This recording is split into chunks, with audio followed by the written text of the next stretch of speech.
بسم الله الرحمن الرحيم الحمد لله رب العالمين والصلاة والسلام على سيدنا محمد الصادق الوعد الأمين. Salam alaikum wa rahmatullah. Mes chers frères et sœurs, cette parole qu'on va aborder aujourd'hui, on l'a dit et on la répète dans chaque Eid. Cette parole, c'est Allahu Akbar. C'est une parole parmi les paroles d'invocation d'Allah, comme Subhanallah, Alhamdulillah, La ilaha illallah, Wallahu Akbar. Allahu Akbar se prononce dans les moments de joie. Allahu Akbar, Dieu est le plus grand. Ça se prononce afin de récolter la joie. Allahu Akbar est une parole qui est une lumière. Allahu Akbar, Dieu est plus grand, il est plus grand que le mal. Dieu est plus grand que la méchanceté. Dieu est plus grand que tes soucis. Dieu est plus grand que ta tristesse. Allahu Akbar, Dieu est grand, signifie que Allah Azza wa Jal est supérieur à tout. Tes problèmes et mes problèmes, Allah est au-dessus. Tes passions et mes passions, Allah est au-dessus. Allahu Akbar est une parole qui rééquilibre tes émotions.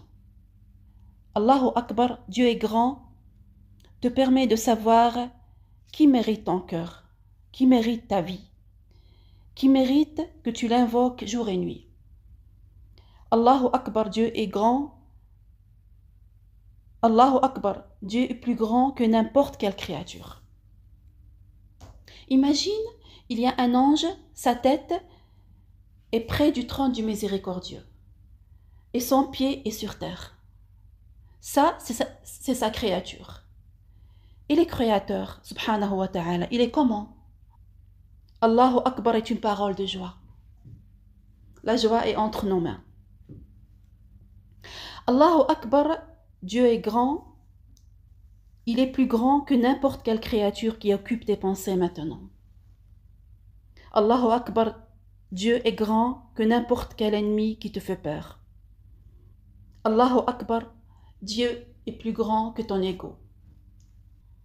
Lorsqu'on se rappelle de Allah par le biais de dire Allahu Akbar, La ilaha illallah, Alhamdulillah, c'est un rappel de la réalité des choses. Et on se rappelle de la présence de notre Seigneur Azza wa Jal, et qu'il nous voit, il nous entend, et il va nous juger.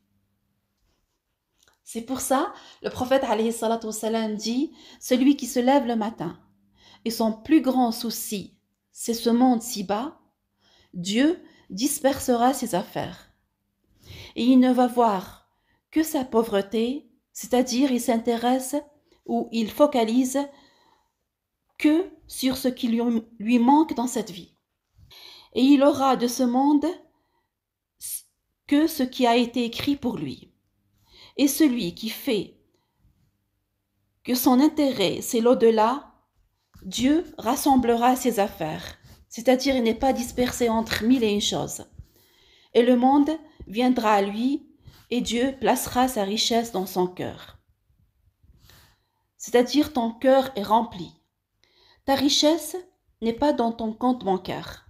Ta richesse n'est pas dans le modèle de ta voiture. Ta richesse n'est pas dans tes contacts au téléphone. Ta richesse est dans ton lien avec Allah Azza wa Jal. سبحان ربك رب العزة عما يصفون وسلام على المرسلين والحمد لله رب العالمين.